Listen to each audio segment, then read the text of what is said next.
Okay, everybody, welcome to my first vodcast, however you want to call it, video podcast. I'm here with Giles Thomas, my first, my first guest, I must say, and I'm glad you have you in the show, man. Wow, I'm privileged, man. Actually, I'm really honored. I mean, when I did my first, you were saying before you were a little bit nervous. When I had my first guest for Global Muscle, even though I've been doing lots of videos before, I had Phil Heath. Oh, yeah. So yeah, that was a little bit out of my league, though. Hey, well, you can grow these things fast, because podcasts are all the rage nowadays. So yeah, because a lot of us have a little bit of time left, of course, of the virus. So yeah, why not and use it wisely? I don't think there's another podcast in the Netherlands right here who's dedicated to bodybuilding. I have my own YouTube channel already, but it's in Dutch, so try to inform people much about steroids, health issues, and just send my message for my knowledge to educate some people who don't know or who have a lot of questions. So it's growing, and I thought, why not do a podcast? And I think this is the good time, as we all are inside, to yeah. So how is the coronavirus hitting you as of today? Is there any news from England? I may as well confess, because it was my fault we were 50 minutes late starting this, because I went out today because I'm literally, thing is, like, I kind of live out of the way. I kind of live what you would consider to be the countryside. It's kind of on the outskirts of town. I'm only 10, 15 minutes from town, but I'm kind of isolated anyway. I live by myself. Yeah. I work from home, because when me and my partner, we split up last sort of summer right after the Phil Heath tour. I've kind of been in training for this self-isolation without knowing it, Yeah. This is not a big deal, because last week I was writing articles for MD. In fact, I did an 8-page feature on your friend William. Yeah, I saw that. Yeah, for MD, I did that, and then I've got obviously the home studio where we do Global Muscle and all those kinds of things. Ronnie Coleman, I interviewed him for his show. That's at your house, home studio? Yeah, or no? We're not supposed to say, but yeah, go on then. Yeah, it is in the garden. Yeah. Okay. Yeah, no, we're obviously with travel time and increasing the amount of shows we're doing, it just made sense just to get our own studio. So that's what we did. Yeah. So, and we spent a bloody fortune, but we still need to spend more money on it to get it up to the kind of level I wanted at, So for me, I've kind of been, it probably affects me the least out of probably most people I know. I feel kind of, you can feel guilty for it sometimes, because, it's apart from the only difference to my life right now is I'm not allowed to go to the gym to weight train, which is a pain in the ass. I mean, are you guys getting to train at all anywhere, or have you got a home gym? Or I got a little bit of a home gym, but I'm rather focusing on some running right now, because we're allowed to go outside. I had some goals set this year. I'm actually gonna do a competition next week on Sunday. Oh. Well, but it's obviously it's cancelled, right? We heard about 2 weeks ago, and yesterday I was watching your interview with Ron about the lockdown podcast. Okay. You guys was talking about a lot of people are in prep right now, and shows are getting cancelled, and I actually had a show coming up next Sunday for myself. Okay. So this was the first show since 2014. Okay. Because in 2012 I actually started doing coaching, so focusing more on coaching side. 2012, actually in 2011 or 2010, I met William. It's a funny story. I was doing the nationals, and I was going into the nationals one. This is the one I'm gonna take today, right? I feel good, I look good. This is mine. So actually, I went backstage, and a guy was sitting there in the corner, and that was William, and I looked at him. 2010. 2010, yeah, 2010. This the Bergman Classic? No, the Dutch nationals. Okay. Yeah, the Dutch national. So I was sitting there, and he was getting undressed, and I was thinking, like, I'm not gonna win this today. Oh, in your category? In my category, yeah. It was to 100 kilos. So I think that's heavyweight or something. Yeah. Sorry, 1 second. Yeah, go on, carry on. Yeah, so about the heavyweight category, and I was like, I saw William. I never met him before, or saw him before, but the muscularity, the muscle definition, it was crazy, and I was like, okay, I'm not going for first this year, and I actually got in third. A year later, I won it. William was obviously not there, so there was one competitor out of the way. And then actually I started 2012 a lot of coaching. I got a lot of response or friends that I can help with doing shows. And actually I'm coaching from 2012 until now. I had actually 16 people in prep for upcoming weeks. So when William talks about this training partner that he kind of has keeps an eye on him, that's Kendrick. No, that's Kendrick. Oh, okay. Yeah. Because William lives about 1 hour from my home, and he actually trains a little bit further. So for me, it's a 1.5 hour drive. So it's not doable for me with my work and my clients. The first time I heard about William, I was my first ever video assignment for MD was in 2010, and they sent me to Rotterdam. Sorry, actually, the first time I went, I sent myself because I had my new column, the Euro Muscle Scene column in MD, Muscular Development. And I went over there myself, and I just did some photo shoots with Rowley and, Sybil and all that gym. Yeah. And Robbie Leven. Robbie Leven, yeah. Robbie Leven. And when I came back, Robbie says, I didn't realize you'd been over, Giles. He says, because I want to introduce you to this new guy. He says, because it's not just Rowley. There's another guy called William Bonac. Mm-hmm. Really, really good. He says, go and keep an eye out for him because he's doing the 2011 Arnold Classic, the amateur. And I remember I recognized him because I had seen pictures of him. And I remember when I saw him, I was just like, because he took third that year. And I was like, oh, my God, this guy is something special, you know? Yeah, definitely. So, me and William, I think we met again at 2020 when I went to Las Vegas for the 2014, I think, for his first Olympia. Yeah, he was 15. 2015. Yeah, so we met up again and we spoke and came in contact. So became friends from there on. And from that time, sometimes I travel with him. I keep an eye on him, on his shape. Try to do some stuff to keep his head focused, drive him around and that kind of stuff. Just like a side wing.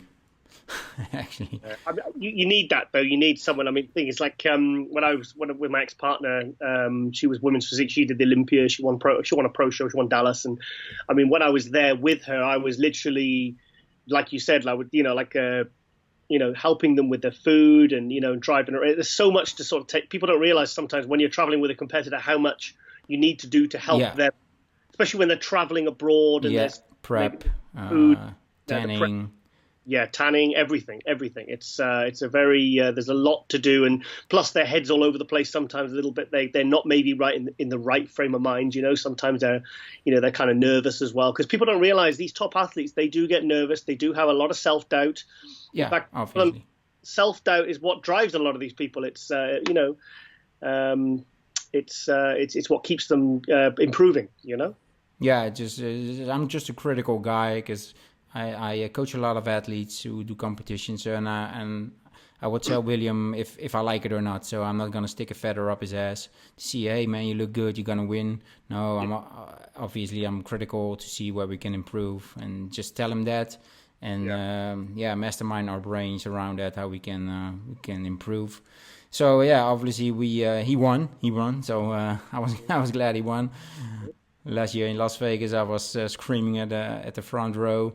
And obviously came in second. So to Brandon Curry, obviously also a tremendous champion. So it's a good times. How do you felt about the Arnold? This was my first year, and I've been to the Olympia about 5 times now, and it was my first Arnold. So I was at the airport, and I got the governor's Schwarzenegger's Insta story about how the expo's canceled. I was like, shit, man. Actually I was in the airport, so that was a bummer, but it was a great show for me. How do you saw it?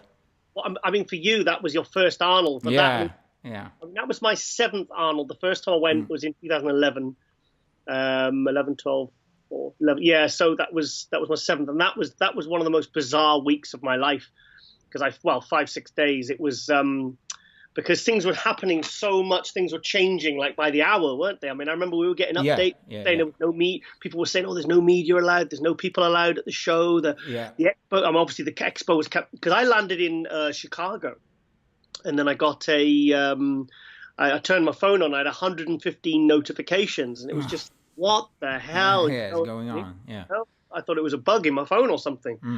And then they said the expo's cancelled. I was like, what? Yeah. I mean, but personally, again, like my home situation, I don't like expos. I don't really like them.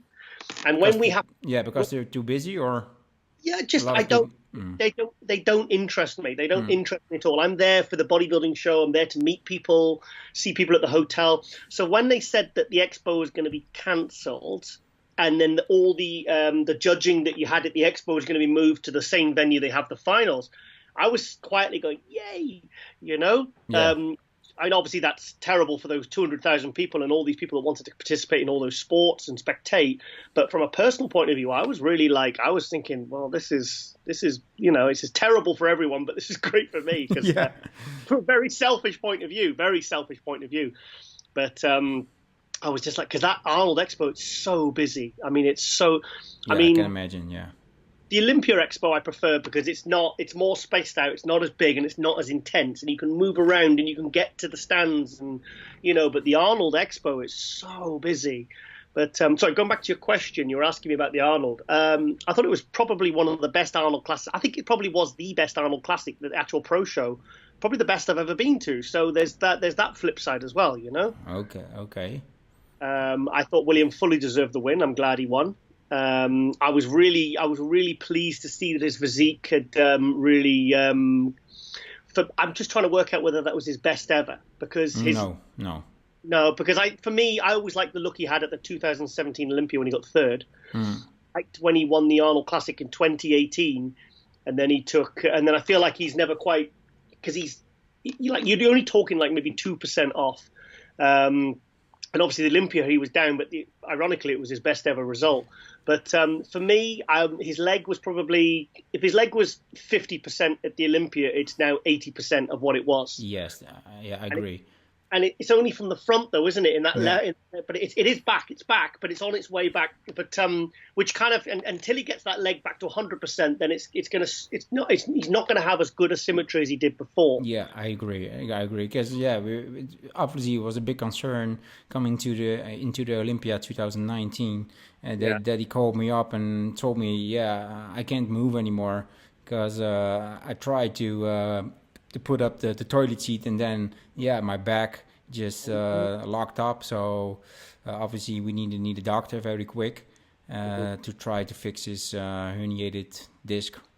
Obviously he couldn't train for a couple of weeks, couldn't pose, so the left, let me see, the left leg was blocked, and lost some size, and that maybe cost him the Olympia. I think if he comes in the same leg size he had in 2017 with the 2019 conditioning, probably he would have won, I think.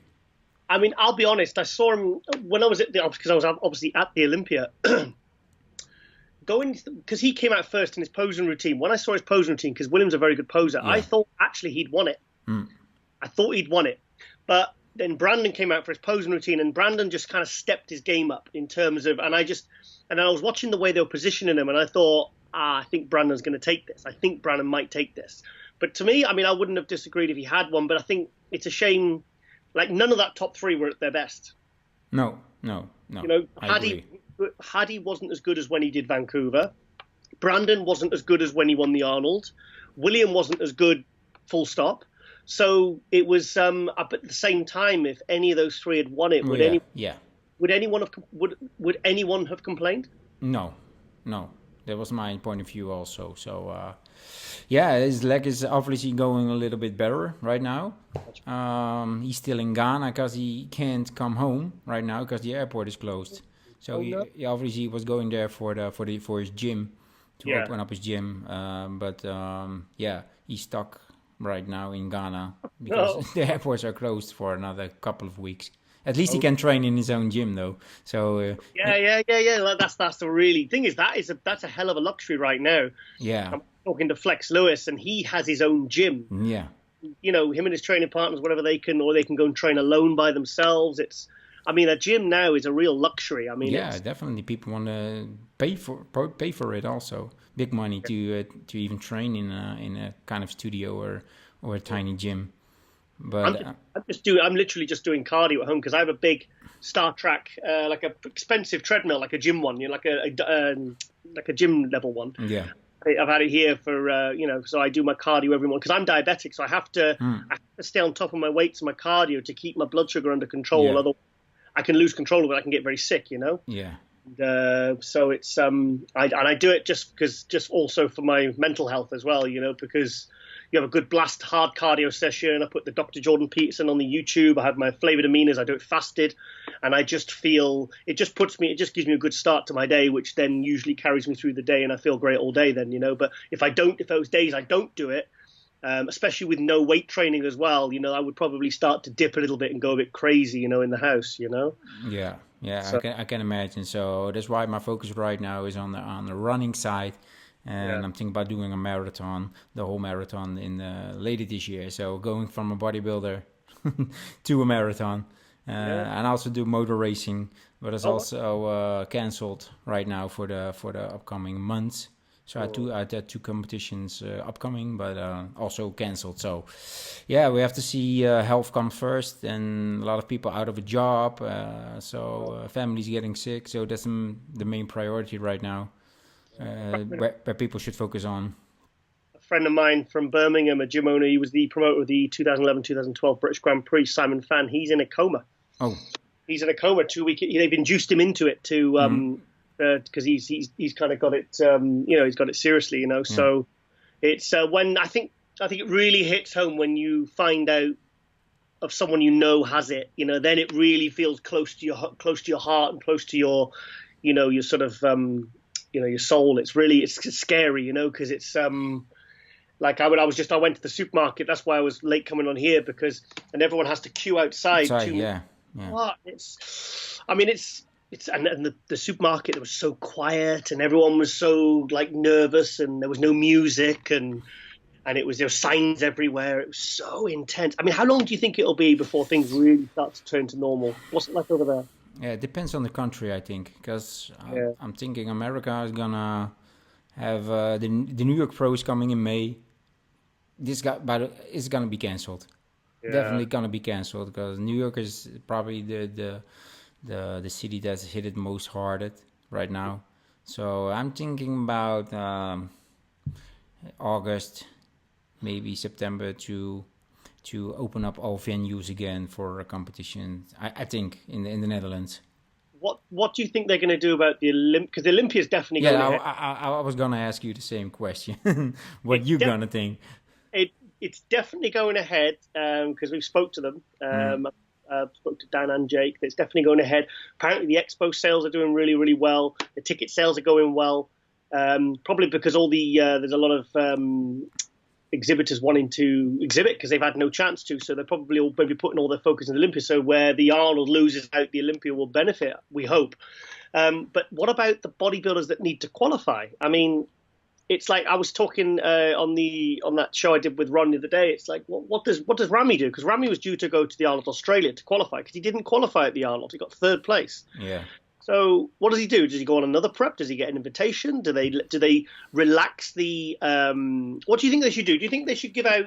This is what I said. I said this to Ron Harris. I said I think maybe they should. The people who've already qualified or qualified by life, like Dexter and people like that, they obviously go do the show, but then they send out a dozen invitations, or they relax the current qualification system and go back to how they were, where say the top three. Say if there's 4 shows in August, the top 3 or the top 5 even gets to go and do the show because you're obviously people are going to bodybuilders are going to be prepping and wanting to qualify for the Olympia. Yeah. And imagine an Olympia with another Olympia without those big names.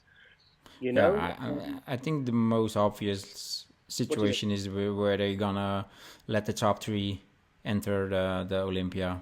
Yeah, from every show. From every show, yeah. Upcoming shows, right? I think. Yeah. They have to. They have to. And then thing is, though, you might get guys looking to pick up prize money who might do 3 or 4 shows in a row, and they'll have to give it to the next available. Like if somebody, say, I don't know, just say Ramy comes in and he gets first or second in 3 shows. If he gets first in the second show, they should let the 4th place qualify. You know, it's otherwise you're gonna have no one in the show. You're gonna have 8 competitors. I mean, I like to see really at least a dozen at the Olympia, maybe close to 20. But you know, I honestly, personally, I think they should make it an invitational. I think they should look at the statistics and look at who actually wants to compete and who wants to do it, and they should do like a committee and say, look, who realistically are we going to invite to do this show? Because these are the guys that if they turn up looking their best. I know it's probably going to upset a few people. It's like I don't really like the special invites ever, but maybe there is an opportunity now for this year only, for these extraordinary set of circumstances. Yeah. Maybe they should, you know. Yeah. So you think they should let top 3 go through? Yeah, or invitations based on the last year competitions, who plays where at top 5, maybe send out an invitation, because nobody really wants to do 1, 2 or 3 shows before the Olympia, because the body's all drained and they want to focus just on 1 show to come in. So probably the invitation is the best way to go, I think, to maintain the quality on stage, right? Because if they're doing 2, 3 shows before the Olympia, they're probably gonna end up worse on stage. So I don't think they want that. How's this then? If you're qualified, that's it. You shut it down to the Olympia. You're not allowed to do another show. Like I said, just say Ramy came in and he won the show by a mile, and then there's another 2 shows lined up, and he's thinking, hang on, I could pick up another 50 grand here, or $100 grand or whatever. They should say to him, look, don't do any more shows. If you qualify, that's it. You're through to the Olympia. Plus, it kind of spoiled for me when you get the really big names coming in doing those final shows. It kind of spoils a little bit of the surprise for the Olympia. Yeah. You know, it's like if you see like Dexter or, you know, some of these top guys like do shows 2-3 weeks before, then it's hard to speculate and really generate hype for a contest, you know? Do you think Phil was gonna do the show this year or a show, maybe ATHLETICON? No, you think he's gonna sit out? Yeah, I don't know. I speak to Phil regularly. I probably speak to Phil 2 or 3 times a week. And do you know what? That's the one question I actually tend to avoid asking him. I think that's probably why he likes talking to me, because I don't. So if you're gonna ask him the question, you'll probably get banned for life. Yeah, no, I just it's something I just think. Well, you probably get asked it non-stop on DM. Yeah, probably. Yeah. I think maybe that's probably why he talks to me so much and why he always responds and why he reaches out to me, because he probably wants to talk about. Because we've kind of got similar interests. You know what I mean? but I think you guys are probably one of the few that actually don't do a lot about clickbait interviews, right? And pushing the interviewers to say things they don't want to say. Just genuine people who loves bodybuilding, and I guess that's why he wants you to talk to you guys and not to maybe Dave or some other guys. do you know what it is for me? I was thinking about this in the car when I was driving back. I was driving up earlier on. I think the thing is, this is what Phil actually said to us actually on the show, and he says we athletes trust you guys because I've been around 25 years now. I started writing and reporting for magazines back in 1995. Yeah, so I got some questions here. Just I wanted to ask you. So okay. Let's dig into that. So the first one, what was it like for you growing up? Any family members, brothers, sisters? Yeah, I had 2 sisters. I grew up. I was very lucky, really. I grew up in a small town right on the border in Wales, and my parents split when I was 6. My sisters went to live with my mum. I grew up with my dad, and I had a stepmom from the age of 8 or 9. I grew up in a 13th century pub, like an inn, the oldest. It's like a 600-year-old building, big creepy old house. Okay. With my dad, and I had a very, very good childhood. I had a lovely childhood. My sisters, not so much. They kind of they had a bit of a rough time, but I was kind of I've considered myself very, very lucky. It was a lovely the town I grew up in is called Monmouth. It was a beautiful town to grow up in or retire. But when you get to like the age of probably 19, 20, you need to kind of leave unless you've got a family or a business in that town. It's not somewhere it's not somewhere you really want to hang around. Yeah. So when I was 23, I got the hell out of there and I moved to London, and I went to work for Dorian Yates. Okay. It was a British magazine called Muscle News. It was like a newspaper, and they had because they had the British distribution for Metrics. So I used to run the store and the distribution. I used to do all the stuff for the newspaper, the magazine, newspaper, whatever. And I just do all my articles and photo shoots and traveling around the country. So how old were you then? I was 23 years old then, but I started writing for magazines when I was 19. Okay, that's cool. Started shooting for magazines, and I remember I went to a bodybuilding show. It was a NABBA show, the British Finals. One of the editors who I'd been working for a year, he'd never actually met me, and he comes up and he sees my press pass on. And he says, "Oh, excuse me, He goes, "Oh, I'm Mark." He says, "Do you work for Giles Thomas?" And I says, "No, I am Giles Thomas." Said, "Oh my God!" He says, "You're a kid." I went, "Yeah." I said, "Are you happy with my work?" And he went, "Yeah." I said, "And tell me this: if you'd have known my age, would you have even given me a chance in the start?" And he says, "Probably not. No, probably would have just fobbed you off." And I said, "Well, there you go." Because when I used to write to him, I created like a fake company name with a letterhead and a logo, and I just designed it myself, and I got a pager number and all that to make myself look like a proper. But I kind of faked it till I made it, but because my work was good, they liked my work. They because I was a photographer and a writer. Yeah. If they sent me to an event around Europe, in Spain or Italy, yeah, you could take both photos and also do the writing. So I do both. Then what I do, I take my camera and I do photo shoots in the gyms. I'll come back with a ton of content, and so I just worked my way up, and then I went to European magazines like Body Fitness Magazine, and then I'm getting ahead of myself here now. Sorry, what was the question again? Yeah, I was like growing up with family members. I was just me and my dad really, and I had a lovely childhood, and I feel very fortunate. Yeah, so you've done a couple of shows also, right, for bodybuilding? Yeah, I've done 14 shows. 14 shows, yeah. Yeah, I won my first one straight first. That was probably one of the toughest regional qualifiers, and it was funny because on the day I had my hood up, and I was saying hello to my friends, and they were just ignoring me, like people I knew in the around in the area, because I was living in the north at the time in Newcastle. I said to my girlfriend at the time, I said, I've just spoke hello to Steve there. He's just completely blank. Yeah. I said, "Giles, they don't recognise you." You're so shrunk thin, yeah. Because I'd never even dieted before I did that show, and I got absolutely. I've got pictures on the walls. I've got absolutely shredded. I probably had probably one of the best conditions in the whole show. Yeah, I saw a couple of pictures. Yeah, looked amazing. And I prepped myself. I trained by myself. I had a guy called Kane Leatham help me for the last week because I said I want to do it. I don't want to do cardio. I don't want to do diuretics, but I want to get absolutely shredded and dry. So he kind of helped me with my last week's protocol, peak week. Yeah, I did. I remember the Solgar herbal water formula. It's called Ursi and Juniper now. I use that. I use it with high dose vitamin C, B6, potassiums. I think I use some metformin as well, and I just got, my skin was just, everyone was shocked, put it that way. So, and I did it all myself. I planned all my prep myself. I did everything because I thought, well, for me, this was 2004. Not many people really had coaches back then, So for me, I just thought, well, hang on, I should have enough. I've been writing for magazines for nearly 9 years. I should really have enough knowledge to be able to put together my own prep, surely. Otherwise, I've really been doing. I haven't been listening to these guys when I've been sat with my notepad on my, my microphone, interviewing these guys. So I just kind of, and for me, it was part of the satisfaction of doing it myself, But the industry's changed now, and everyone has a coach, and I just think it's great, and it's and maybe I could have looked better if I'd have gone under someone's guidance, but or worse. Or worse, yeah. Well, no, the thing is, the competing thing. I've been writing for magazines for 9 years, but I'd always trained and lived like a bodybuilder, eating 6 times a day, training 5 days a week, taking gear, And then one of the reasons I decided to compete was because I had credibility built in the UK and internationally with my writing but I felt like there was still a small pocket of people in the industry that kind of like turned their nose up a little bit. I just felt it, I could feel it, and then. And I remember I was working for a British supplement company. I was for a guy called John Citrone.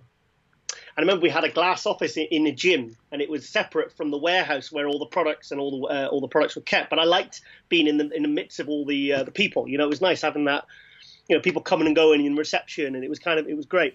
I remember just me and the guy I was working with. I remember like making fun of these doormen. They couldn't hear us because we were in the office, you know. Yeah. So we'd kind of amuse ourselves, you know. So I was making fun of these doormen. I said, "Look at him." I said, "He's just told me he's just spent like $2,000 on growth hormone to go on holiday." I says, "What? I says, "What? Sorry, am I allowed to swear?" Yeah, you're allowed to swear, definitely. What an idiot! I says, "Ha ha ha ha!" And he went, and then Jason, he said, "Giles," he says, "hang on a minute, you're taking growth, you're taking this," and I was like, and I said, "You know what, Jason?" I said, "There's nothing worse in this world than being a hypocrite." Mm-hmm. So I kind of thought, and then I had a website called ukmuscle.com, and it was a forum, and it was big at the time, you know, obviously social media. I set it up in 2002. And it had about 11,000 members, and it was everyone who was anyone was on there, and you know, it was kind of like my little baby, you know. Yeah. And so as soon as I remember writing it out, saying I was going to compete on the phone, I remember just, you know, to hit sort of publish the post, and I remember thinking, if I do this and I press this button, I'm committed. I've got to do it. So yeah, I did it, and I knew I wouldn't be the biggest, but I knew I'd never neglected any body parts. I'd always trained hard, and I thought, I've probably got the discipline inside of me to really do a good prep and do good hard prep and not cheat and really kind of go for it and not disgrace myself and not like make a complete idiot. Yeah. And I did. I won it straight first, you know, and I got and then I got third at the British finals in the first timers out of 28. So, you know, it was it really, but after that, I kind of got that respect from those people that really, you know, I could feel that I didn't have the respect from before. Mm-hmm. It was like a real, and also because I had such bad genetics, like, because I used to train with people and they would be out and drinking and eating rubbish food, and they would always overtake me, you know, in a short period of time. But I kept going. I always kept going. I kept with it. I stuck with it. And I remember thinking, like, when I achieved that first contest and I achieved really good condition and a respectable physique, it just kind of gave me a self-belief that I could literally do anything. And I mean, take something that I had no talent in, no natural ability. Because I used to be around these people all the time. You know, these ones who just come into a gym and 6 months later they built a really good physique. And I'd be thinking, I'm doing everything right here. I'm doing all my food, my gear, my training. I'm training hard. I'm dedicated. Yeah.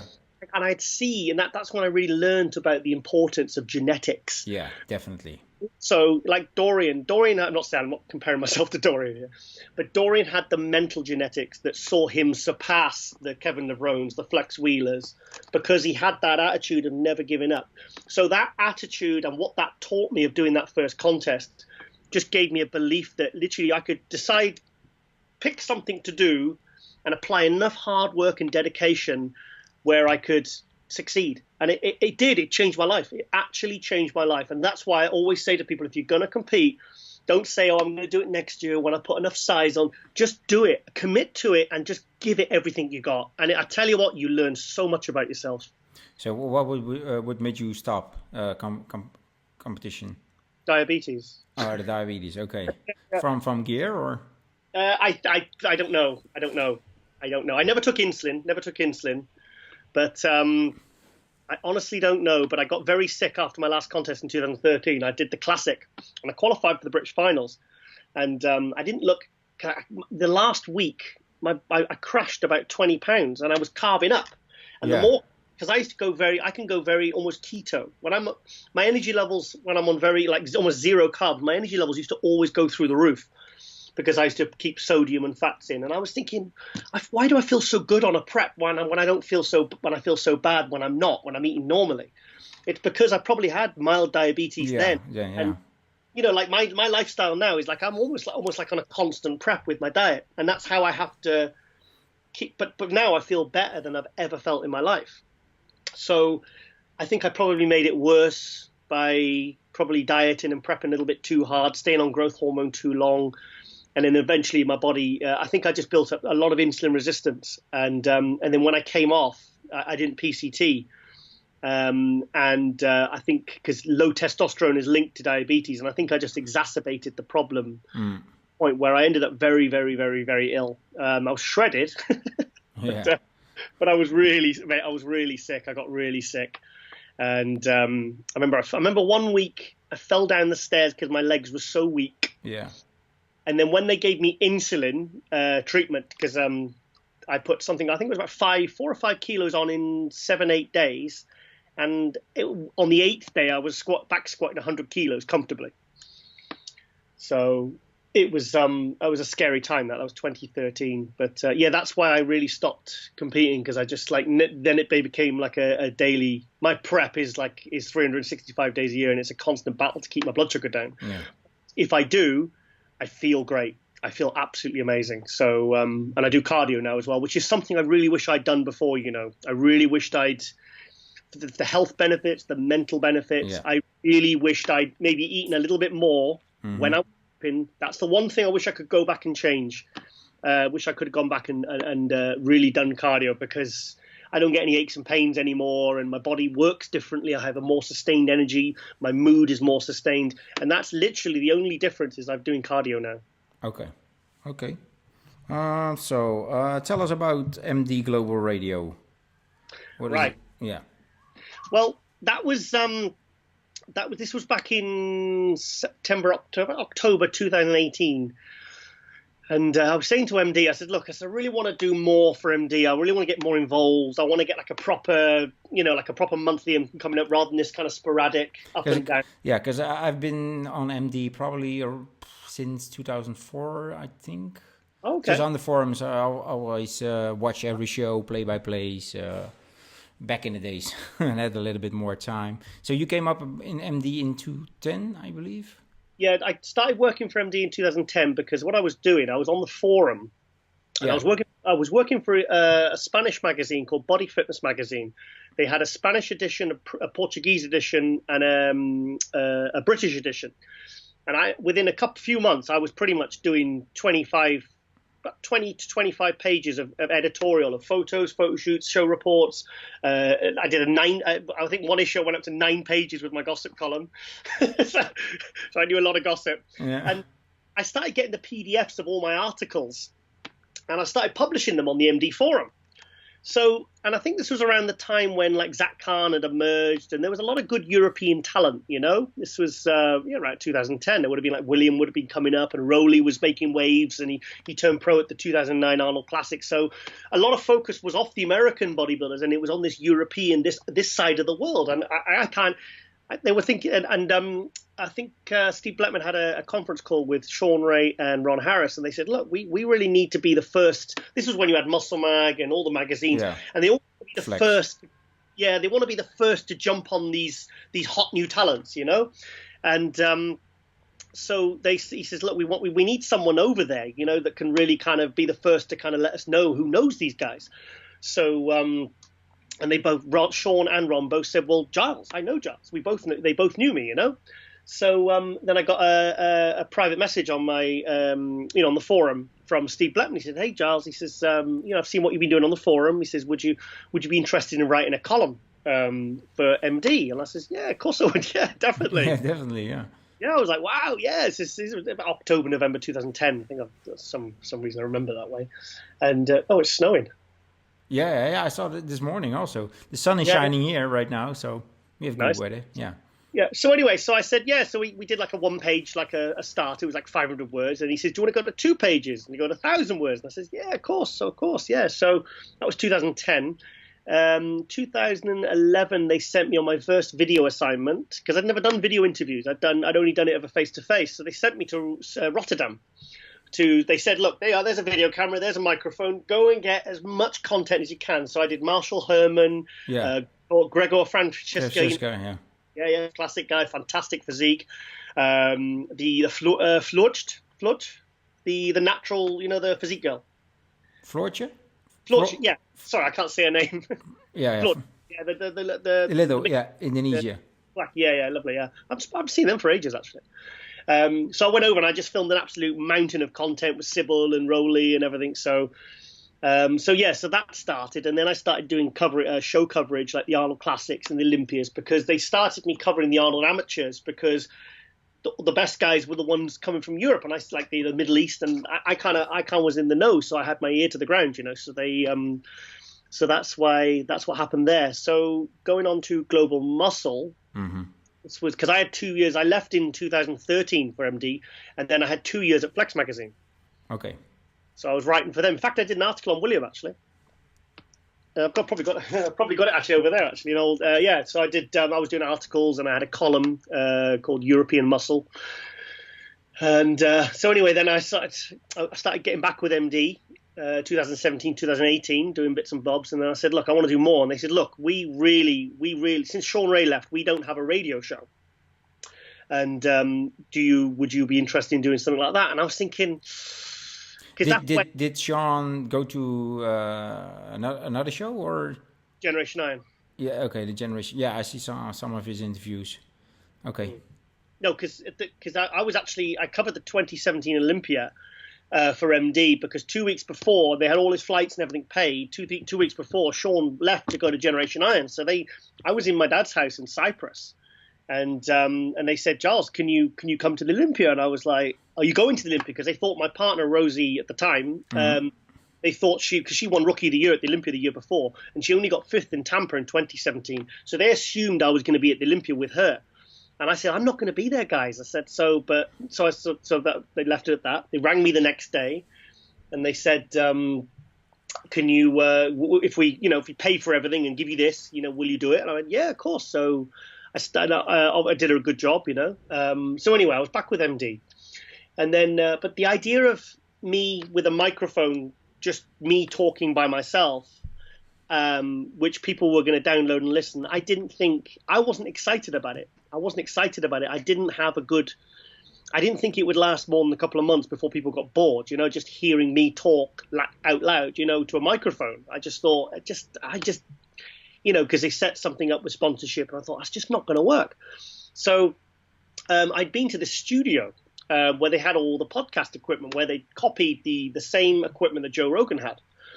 Which, the old Pump Media studio. So I'd been for a photography lesson, like a refresher lesson about studio lighting, and this was about three weeks before. And he said, Giles, look, I've got all that podcast equipment. If you want to do anything for MD or anything, just bear that in mind. And then 3 weeks later, this came up with MD, and so I said, look, will you, and then I thought, well, I'll do a different co-host every 2 weeks, because I'll go and film 2 days every 2 weeks.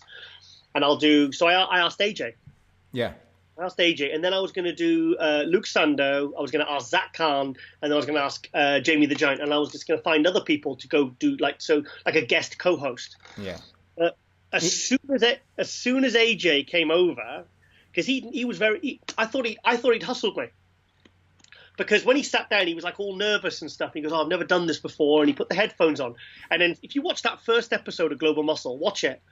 I don't know whether you see my reaction, but as soon as he started talking, I thought, this is the guy. He's done it before. He's done it. Yeah. He's done it before. He's lying to me. Like, I've never done this before. I was thinking, I thought this guy's a professional, and he wasn't. He was, but he was a rookie. Just a natural, yeah. And yeah, exactly. He was a natural. And then after the 4th episode, I think we'd done Tony Freeman. Episode 4. Episode 3 was. It was episode 3. I can't remember now. Sergio. Anyway, he rings me and he says, Giles, look, I'm really liking this. I think you and me have got a really good kind chemistry, of... Yeah, I think we've got good chemistry. I think we work really well together. He says, if you notice, every single episode we're getting better, and the response is really good. He says, look, I'm willing to fly over from Norway to UK every 2 weeks. 2 weeks for 2 days, yeah. Yeah, so he used to fly in on the Monday, because the studio was only half an hour from Manchester Airport. So we'd pick him up, we'd drive to the airport, film, hour and a half back home, go back the next day, film again, go back home, and then I'd drop him at the airport on the Wednesday. And then we just did that every 2 weeks for like a year. Okay. So, and to have somebody that reliable and that passionate and that kind of, involved, it was a huge deal for me, like every time I wait at the airport, I'd think, he's not going to show up, and he'd always be winding me up saying, oh, bro, I've missed my flight, bro, and then he'd be sending pictures of police cars and stuff. It was like, he was all right. Yeah, messing with your head. Oh, I got bad news, and then he'd turn up at the airport. I was like, oh, AJ. Okay. So that's what we did, and it's just kind of grown from there, really. And I mean, there's no one we haven't got. I mean, we had I mean, you name it, we've had them on. I think the only ones I've yet to have that I really want to, is probably Arnold and The Rock. That's probably the two. Yeah. That's when I started. I said, come on, that's the top level. If we get that, then really we're steaming, you know. Yeah, definitely. Okay, so the Olympia All-Star Tour, when did it start? I can't remember. Yes, it was. This was last June. And I was out with my then partner Rose. We split up the week after the Phil Heath tour. Actually, we've been together 6.5 years, and it's her birthday today, by the way. Happy birthday! And we went out for a Nando's, and I'm always looking for new projects and new things to kind of go after, you know, and new challenges. And and then we were walking at the car, and I was talking about there's a guy called Subi Ali who does a really good job with doing tours in the UK, and she says, Giles, you should be doing tours like that. And I just went, oh my God, it was like a bolt of lightning. I was like, and I went for food, and it's all I could think about. It's all I could talk about. You know when you get an idea and you lay in bed and you're thinking about it all night. I probably drove her crazy with it. As soon as I got home, I rang AJ. I said, AJ, I've got an idea. What do you think?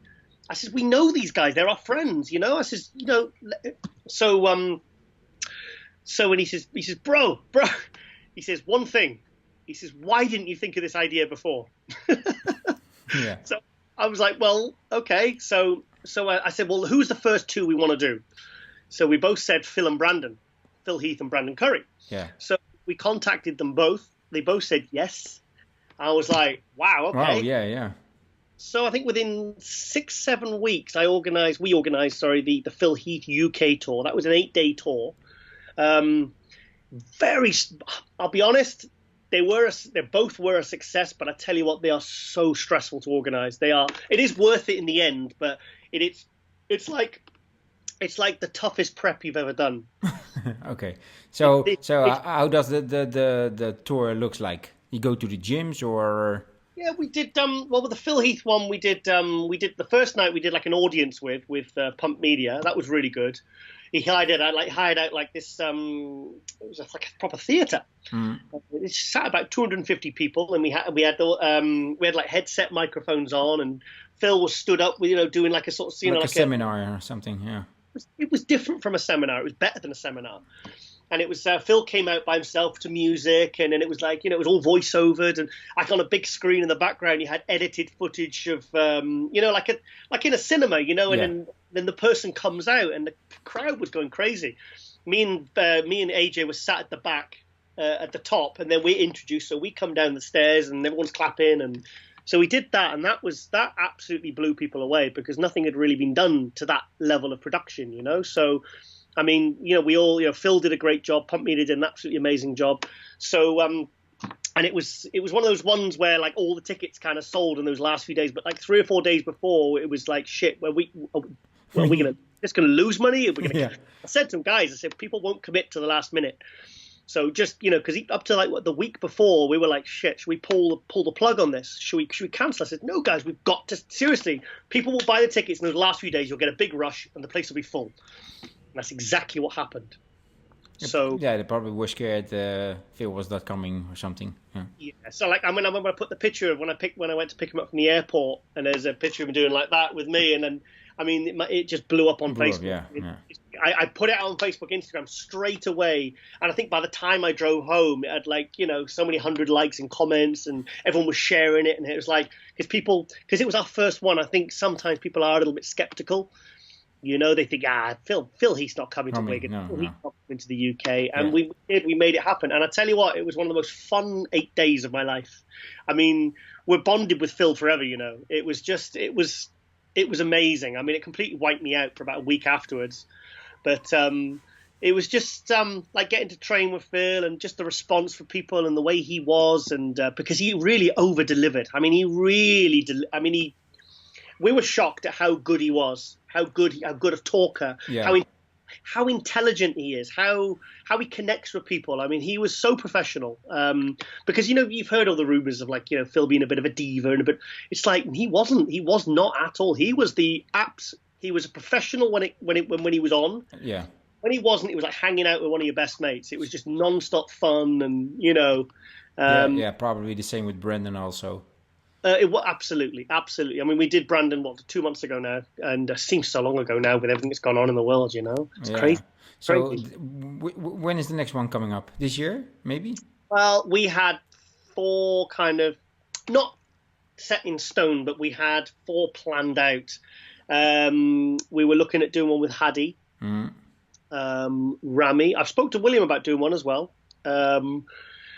We had a few sort of maybes. We were like thinking, like Dexter after the Olympia, like a farewell tour, maybe Rami, maybe another one with Brandon or Phil. I was talking to Luke about doing one in Australia, doing one American one with Kamal, because with the second one, the Brandon tour, I actually postponed it because originally it was supposed to be in October.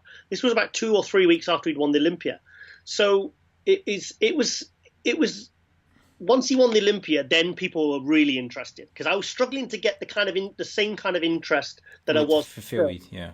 It's like they're like, what? Some guy you want the same kind of money, the same sort of deal with a guy who's just 5th in the Olympia, and he's, it wasn't, and I wasn't getting it. Plus, it was kind of out of season as well. Like October isn't like the midsummer, and I wasn't as excited. Plus, I had all the bookings, and then someone dropped out for I forget the reason now, and I was thinking, do you know what?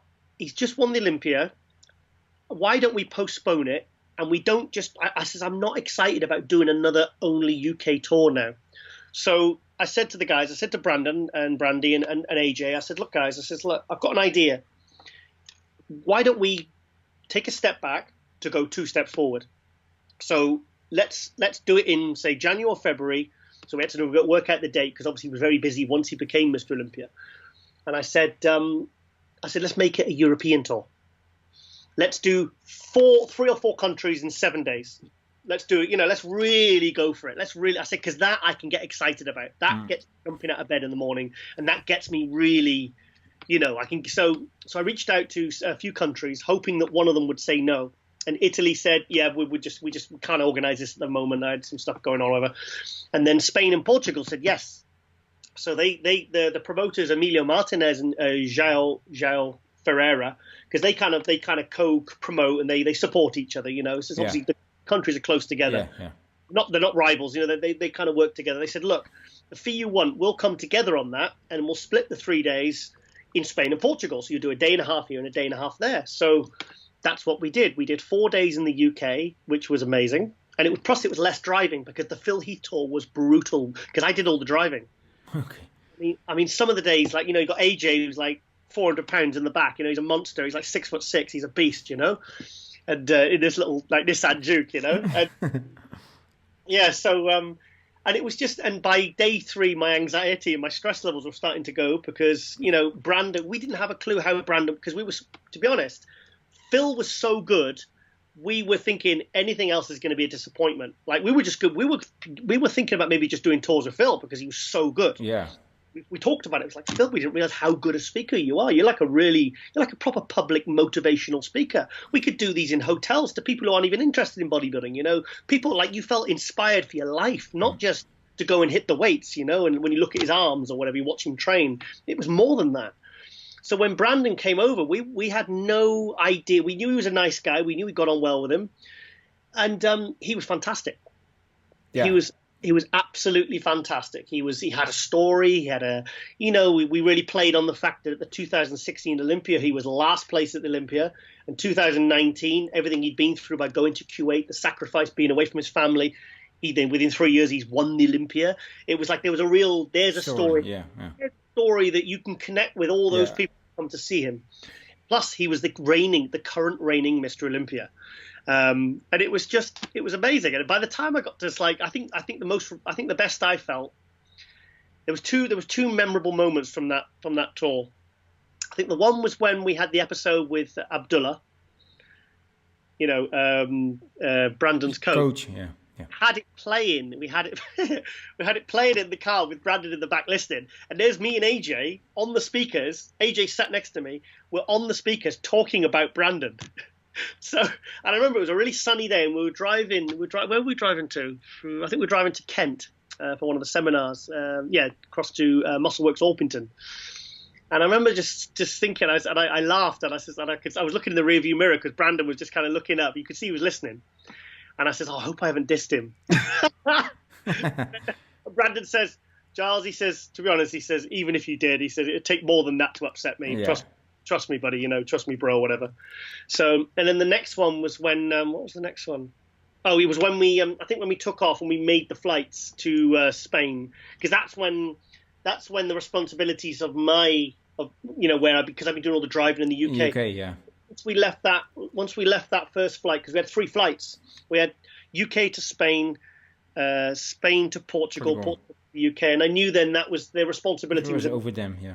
Yeah, it was all planned out, and they just told us where to be and what to do, and it was like being on holiday with your mates. It was like going away for like a weekend with your friends, and hanging out with like AJ and like Brandon. It was just, it was amazing. And to be honest, like the last couple of weeks, I was stressing because I was thinking, how am I going to tell AJ I don't want to do these tours again? I don't want to do them again. That's it. I am done. And then by day 2, day 3 of the tour, you're like organising the next 6 tours. Yeah. So obviously, with all the issues that are going on in the world, we've had to put everything on hold because, well, for obvious reasons. So, but I said to AJ, I said, look, I keep putting this on my Instagram stories. I keep saying, look, as soon as we know what's happening with the world and we're out of this lockdown and we're out of, because it's probably going to get a little bit more intense before it kind of peters off. Probably, yeah. As soon as we know, yeah, I have to have at least 8 weeks to plan a good tour. Yeah, you can't plan anything right now. Yeah, so so if we get like the green light to say, right, okay, then I'm going to plan 4 tours in a row. 4 in a row. So say for argument's sake, next week, obviously this is just pure conjecture. If say, okay, then I think we're going to be able to fly or whatever in 8 weeks or 9 weeks or 10 weeks. I'm going to organise one in 10 weeks and then another one 6 to 8 weeks behind that one, and so on and so on. Because another thing we're looking at doing as well is not just doing these marathon 7-8 day tours, because I'm telling you, by the time you get to day 7, day 8, even though you're having a lot of fun, there's a lot of positivity, and it's great to meet people and connect with people and make new friends and and think of new ideas and meet new people and go to new places. They are very, very taxing. They're very hard. Yeah. We have looked at doing 4-day tours as well. Yeah. I know Jay Cutler's coming to the UK in September with Subi, and Jay said to Subi, he says, look, I don't want to do any more than the 4-day tour. I want to be in and out. Sean Ray said to us, he says, would you want to do a UK tour? And he says, but I don't want to do more than 3 days. And at first I was against the idea. But now I'm thinking, do you know what? Maybe you could do like a 3-day tour and then another 3 or 4 day tour a month later. Yeah. Because do you know what it is? Do you know what it is, right? Right now, everything is so intense out there right now. There is so much like misery and stress and uncertainty. It's like I feel like all the shows being cancelled. Your show's being cancelled. You've prepped for a show you can't even do. It's like people are hurting for money. People are losing jobs. I think people need something to look forward to. Yeah. Positive. And I just think at least, because if we did it, I would get the 4 bodybuilders, the 4 athletes committed to those dates, whether it be June, August, September, right up to say like November, December. And then I would do like a huge post with all 4 of them on, like June, September, November, December. Yeah. And I would just, because we've got the support of the Olympia, we've got license permission to use the Olympia name, and they support us with promotion and design work and graphics and stuff like that, which is a big thank you there to Dan Solomon, because, that's a huge thing. It's a big deal, yeah. Yeah, it's really helped our tour. It really adds a little bit more prestige, Yeah. So that's what we would do with that. And to be honest, because the tours, I don't want to lose the momentum, because we've done 2 tours now. They were absolutely amazing. They were so exciting, so. Yeah, and maybe one in the Netherlands also. I know. Yeah, we've looked at things like Germany, Denmark. Yeah. To be honest, if there's people willing to sort of, or co-promoters or pro league promoters looking to kind of help us, like we did with the Spain and Portugal one with Brandon, then absolutely we'll go anywhere, because to be honest, I like traveling. Yeah. And I like the idea of like I could have done the Brandon Curry tour exactly the same as a Phil Heath tour, gone to the same places, done the same route. But I just thought we've got to step our game up and do something different. See new places, new audience. I mean, Spain and Portugal were amazing. I mean, the people over there, the fans were so like, it was just and the weather. Oh, it's lovely. Yeah, I mean, I've never been to Portugal before. I've been to Spain many times, but Portugal was beautiful place. And it's just nice training in different gyms, and you're training next to the Brandon and Phil. I mean, I trained with Phil in only once when we were on the tour. We trained in Wales together. We did a bit of arms, and that was kind of cool. surreal. Yeah, that's cool. Cool. Okay, so I've got a lot of questions in for the Q&A. So the first one: who is your favorite bodybuilder of the 90s, 2000s, last decade, and the current generation? Right. Okay. The favorite bodybuilder probably of all time is Kevin Levrone. For you, okay. Yeah. Just amazing. He was the one who encouraged me to start writing for magazines when I was 18 years old. Okay. So that's probably also your favorite bodybuilder from the 90s then. Yes. Yeah. Okay. He's my favorite bodybuilder of all time. And I would say modern day, I really like Phil Heath. I think he's amazing. Okay. From the 2000s era?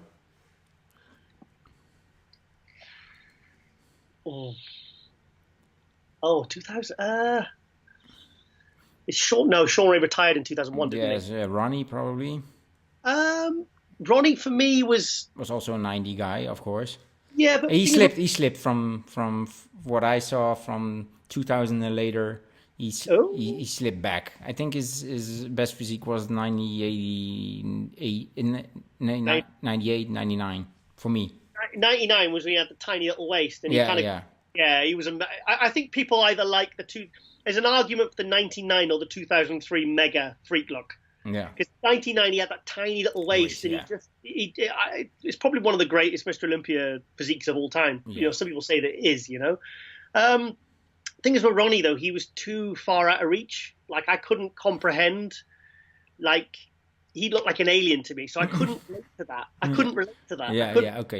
And I just couldn't. I just thought that's not human. How could I? What's the point of even hoping or trying to look like that? Because the guy's just a mutant. Yeah. So he wasn't my number one favorite. 2000s, I don't know actually. Shit. Yeah. Well, Kevin Levrone was still competing until 2003. So. Yeah. Yeah. Sorry. What's the next question? Where would you like to see bodybuilding go in the future? I'd like to see it go exactly the way it's been going, to be honest. I just, I'm not one of these guys who wants to see it in the Olympics. I don't want to see any drug tests or any of that bollocks. I just think it's, I like it how it is. I'm a traditionalist. I like open bodybuilding. I really like the classic. I like the way that's going. Since they made the chunks smaller, and I've seen some amazing physiques. It takes a few years for the criteria to work it. Yeah. Fantastic. Men's physique, that's bodybuilding as well, whether you like it or not. I'm not a huge fan of it, but I see it very, very valuable place, and it gets a lot of people prepping and training and competing. It gets them motivated. It gives audience, in fact, it annoys me when I see real bodybuilders' physiques in board shorts, because I think, guys, you can do better. Yeah, get some trunks on and stop being a Okay, next one. Let me see. What can we expect from ATHLETICON, and what would you like to see from ATHLETICON? That's a good question. I think it's going to be. Do you know what? I think because it's an invitational only, right? Right. So what do you mean in terms of the question? I don't really be more specific. Do you want to see a big expo? You want to see only invitational only, or right? Okay. I'm still not sure of. I think it is. Is it invitational only, or yeah, I think so. Yeah. Thing is, it's the first year, and to be honest, I think we're all. By the time ATHLETICON comes around, I think we're all going to be so grateful and so appreciative that something like this has come along to the industry. I mean, it says a lot for the kind of the spirit of bodybuilding that the Arnold Classic could have. What happened at the Arnold Classic this year. For me, that's probably the best. I was sat next to. I was with Steve Blackman, and he said, "Giles," he says, "this in terms of entertainment, and he says this is probably the best bodybuilding show I've ever been to." Okay. This specific Arnold, and that's with everything going on, all the chaos. It says something. So I just think. I mean, of course, I would love to see the Phils or the Kais or the. We'd love to see. I'd love to see some surprises. The rivalry, yeah. Yeah, I'd love to. I don't know. Maybe Phil and Kai's days are done now. I don't know. Yeah, I mean, don't get me wrong. If Phil like messaged us and said, "Giles, can we do a recording? I want to announce something." I'd be jumping up and down with excitement to say he. But then again, if he did ATHLETICON, he really needs to do the Olympia as well. You can't do one or the other. I think it's going to be interesting if you get guys that are very, like say last year they had ATHLETICON and then William managed to get better after the Olympia, and then you put some pictures out on social media, or you see him at the judging thinking, shit, he looks better than Brandon here. Brandon slipped off and Williams got better, because they're so close, those guys. I mean, it would add a lot of excitement to see, like I remember in 2012 when Dennis Wolf and Sean Roden were neck and neck. They were Gunther Slierkamp and Ronnie. Yeah. 2003? 2002 that was. Oh, two. Yeah. Do you know, I was at that 2002 Olympia. That was the first time I had my press pass at the Olympia. And I remember when Gunther got a standing ovation. I remember I stood up and I clapped so hard, I broke one of my rings. Oh, okay. Broke it. I got it from Greece, and it actually broke onto the floor because everyone was that was the level of excitement. Yeah. Because when that was an exciting Olympia when Gunther came out, man. Jesus Christ, he was amazing. Amazing, yeah. I went from 12th at Olympia to he should have been higher than 5th. That was bullshit. So, sorry, what was the question? Oh yeah, ATHLETICON. I just hope it happens, and I hope it's a huge success. I'm sure it will be.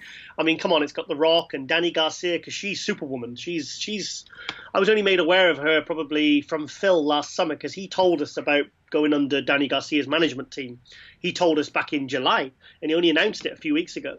Because Per Bernal also joined us on the Phil Heath tour. Yeah. Because he was there on the second half of the tour. He flew into Birmingham halfway through the UK tour to do some filming. Photography. Oh, filming. Oh, yeah. Filming, yeah, for Phil. So, that was all kind of, we had to kind of keep it quiet while he was there and be a little bit vague with people, if they asked, But ATHLETICON, I just think with what's going on right now,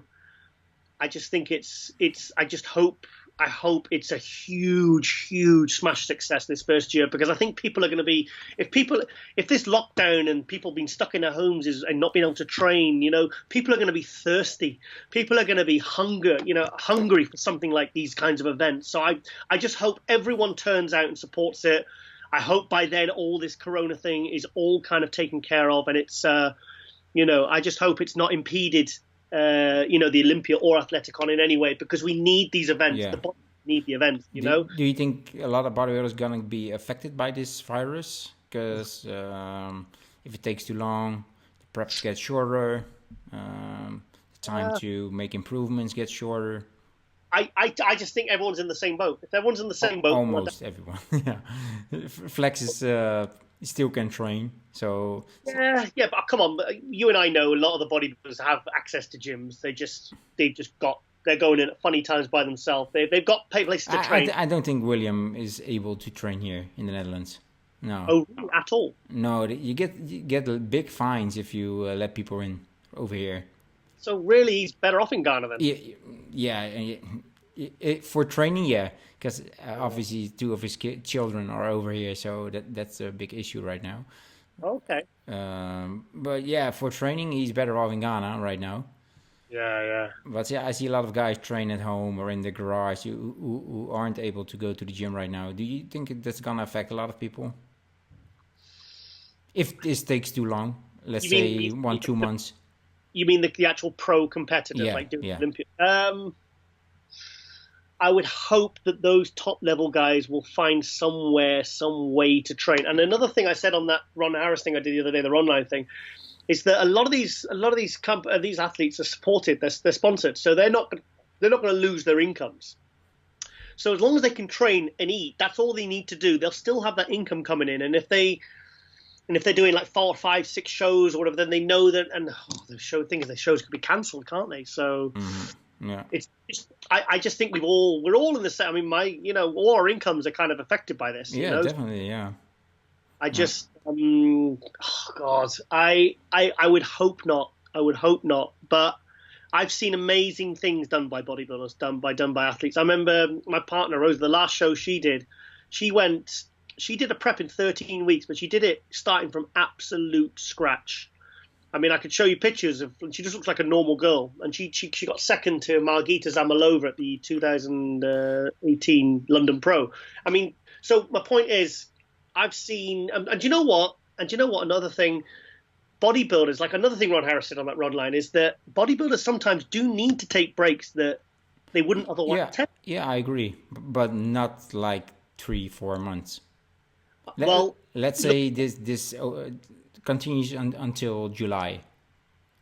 Oh yeah, I see a point. Oh yeah, because people gonna push the envelope on the health side, because probably gonna push more drugs in to get bigger and faster and back where they were before. Yeah, but they're going to be clean from now to July, aren't they? If they can't train.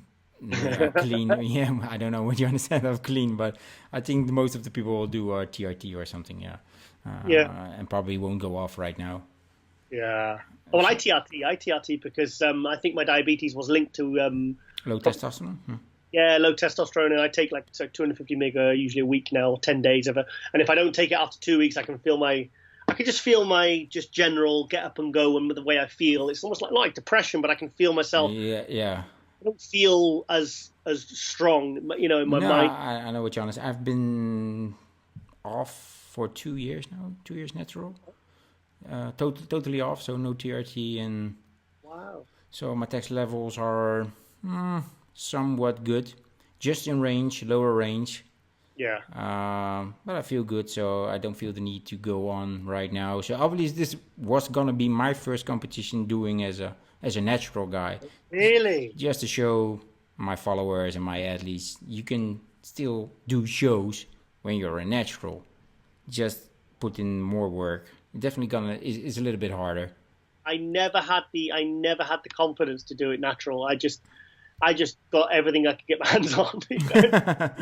I've never done it before, but I was like, I'm 2 years off. I feel good, so I didn't feel the need to excuse me to do anything. So yeah, that was the mindset that I got into the show. But unfortunately, 3 weeks out it got canceled. So now my focus is the marathon. I'm almost 37.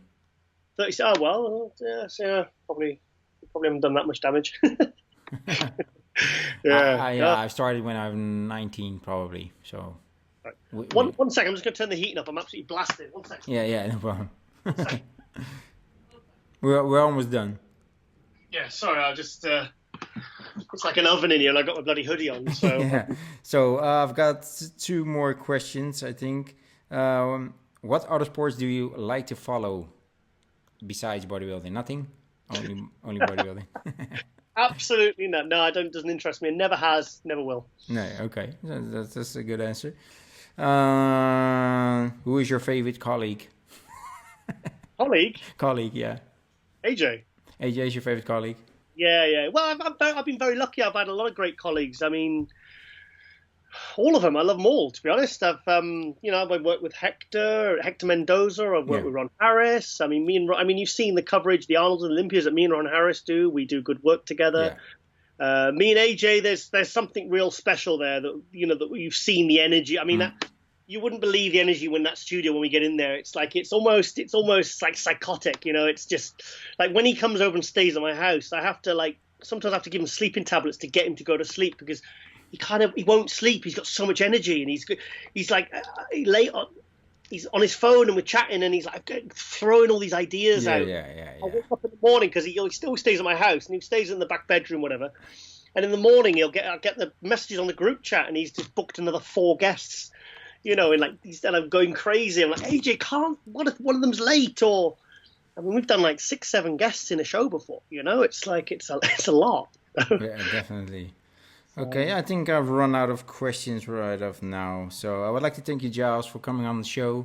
It was a blast getting to know you and your lifestyle and your past and your passion about bodybuilding. So hopefully we'll speak to you in the near future again, and maybe when you do a tour in the Netherlands.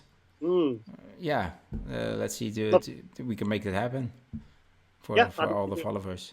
So I'd like to thank you, Giles, and have a good Sunday, and keep safe and healthy. Lovely. Well, I appreciate you asking me on as your first guest. I really appreciate it. I had a really good time. Really enjoyed it. Okay, thanks, man. Speak to you later.